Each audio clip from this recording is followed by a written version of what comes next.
Maayong adlaw sa inyong tanan. This is once more Lola Luz Biminda, and I'm so excited to share with you the stories about Filipino food and culture in Visayas.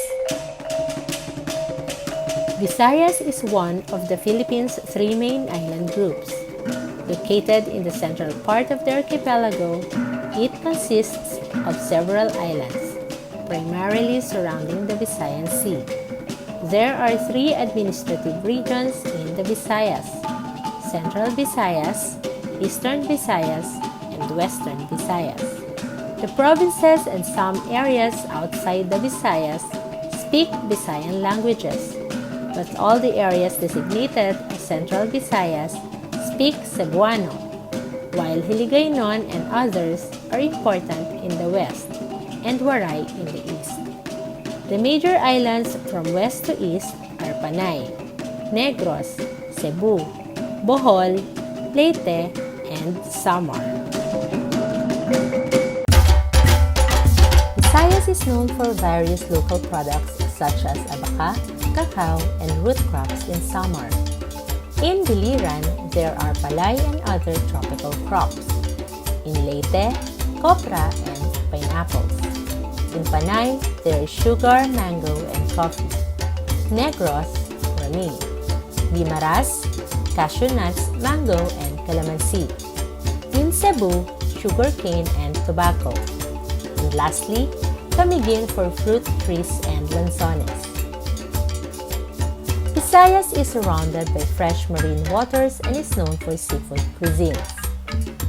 The popular dishes known as sutokil, sugba, grill, towa or tinola, stew, and kilaw, fresh or raw seafood in vinegar. Some of the local dishes are humba, inasal, molo, lapasbachoy, and binakon.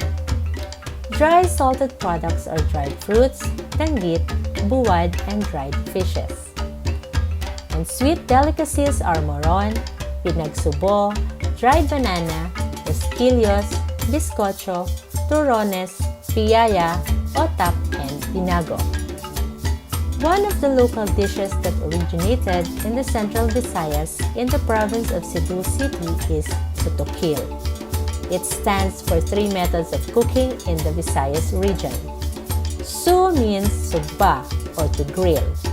Tu came from the Cebuano word tula, which means to stew the food, and kil stands for kilawin, or cooking fish in vinegar. Its indigenous ingredients are tanige, vinegar, onions, calamansi, and sili. Its cooking methods are grilled, stew, and kilaw, which means eating raw food. Its health benefits are omega-3 fatty acid, can help in lowering triglycerides, blood pressure, macular degeneration, and reducing the risk of heart disease and stroke. Visayas is truly historical and has indeed a lot to offer. Join us as we travel to the cradle of the country.